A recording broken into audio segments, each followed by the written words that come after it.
Hello बच्चों, स्वागत है दोबारा से आपका सुधीर सर फाउंडेशन क्लासेस में। देखिए, आज हम आप लोग के लिए जो हाई स्कूल इंटर दोनों के टॉपिक में ज़रूरी है वो क्या है, पुष्प की संरचना। ये बायोलॉजी से है। अगर ये वीडियो आपको अच्छा लगे तो लाइक करें, अगर हमारे चैनल पर नए हैं तो चैनल को सब्सक्राइब करें। चलिए ज़्यादा समय ना लेते हुए हम वीडियो को स्टार्ट करते हैं। और वीडियो में एक बनाया गया क्या, फूल की संरचना। तो फूल की संरचना के बारे में सब बताएंगे। तो पहले फूल होता क्या है, जैसे हम लोग अभी पढ़े हैं क्या, मानव शुक्राणु अंडाणु पढ़े हैं, वो बहुत जरूरी पार्ट था। नर जनन अंग और मादा जनन अंग के पार्ट थे। ऐसे पुष्प भी क्या है, एक पौधों का जनन अंग होता है। क्या होता है, पौधों का जनन अंग होता है, वही मुख्य जनन अंग होता है। अगर ये नहीं रहेगा तो पौधों का फूल, यानी फूल जब नहीं रहेगा तो आपका फल और बीज नहीं बनेंगे। यानी बिना फूल के ना तो फल आपको प्राप्त होगा ना तो बीज। तो यानी पुष्प, अगर कहा जाता है कि अगर पुष्प काट दिया जाए तो आपको क्या हानि होगी, हाँ, यानी कि वो हानि क्या होगी, वो पौधा ना तो फल देगा ना तो बीज देगा। ठीक, चलिए इसके पार्ट क्या है देखते हैं। तो इसके मेन 4 पार्ट होते हैं। कितने पार्ट होते हैं? 4। एक होता है दल पुंज, दूसरा बादल पुंज, फिर दल पुंज, ठीक है। तीसरा होता है आपका, इधर आइए, पुंकेसर, और चौथा होता है स्त्री केसर। 4 भाग यही मेन होते हैं। बाकी और 4 इसी से रिलेटेड है, यानी जो बाकी और बच रहे हैं सब इसी के ही भाग हैं। तो पहला बादल पुंज क्या है, तो आप देखेंगे फूल के नीचे जो होता है हरे रंग की पत्तियां होती हैं, तो उसको हम क्या बोलते हैं, बादल पुंज बोलते हैं। क्या बोलते हैं? बादल पुंज। आता है दल पुंज। तो दल पुंज होता है वो पुष्प को आकर्षक बनाता है, जो उसका कलरफुल भाग होता है और पत्तियां जो दिखती, पंखुड़ियां जो होती हैं, होता है दल पुंज। ये पीले हरे रंग का, पीले कह रहे हैं, पीले लाल रंग का, गुलाबी रंग का, सफेद रंग का, ऐसे ऐसे कलर होता है, उसको बोलते हैं दल पुंज। इसके द्वारा ही क्या होता है, परागण क्रिया होती है। ठीक, तो ये दल पुंज हो गया। 2 हो गए क्लियर। पुंकेसर क्या आता है, किसे कहते हैं, तो कहेंगे पुष्प के नर भाग को। किस भाग को? पुष्प के नर भाग को क्या कहते हैं? पुंकेसर। उसी को बोला जाता है पुमंग भी भैया। क्या बोला जाता है? पुमंग, यानी पुंकेसर या पुमंग। ठीक है।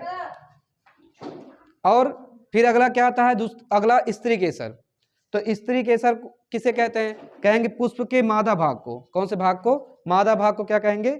जायांग कहते हैं। यानी कि नर भाग को पुंकेसर और मादा भाग को स्त्री केसर या जायांग कहते हैं। ठीक, चारों पार्ट हो गए। अब चलिए इसमें थोड़ा थोड़ा सा और है, उसको बताते चलते हैं। पुंकेसर के हिस्से क्या है, यहां से लेकर यहां तक का आपका पुंकेसर है। इसमें आता क्या है, पहला आपका देखिए इधर मैं लिखा हूं क्या, परागकण, परागकोश। ठीक है। तो परागकोश क्या होता है, कहेंगे पुंकेसर सबसे ऊपरी वाले भाग को, पुंकेसर के सबसे ऊपरी वाले भाग को क्या कहते हैं? पराग कोश कहते हैं। अब पराग कोश पे छोटी छोटी संरचनाएं होती हैं, वो संरचनाओं क्या बोलते हैं? पराग कण बोलते हैं। ठीक है। अब आते हैं स्त्री केसर में। तो स्त्री केसर आपका यहाँ से शुरू होकर यहाँ तक का होता है। तो स्त्री केसर सबसे ऊपरी वाले भाग को क्या बोलते हैं? वर्तिका। और वर्तिका चिपचिपा भाग होता है, जैसे बोलते हैं वर्तिकाग्र।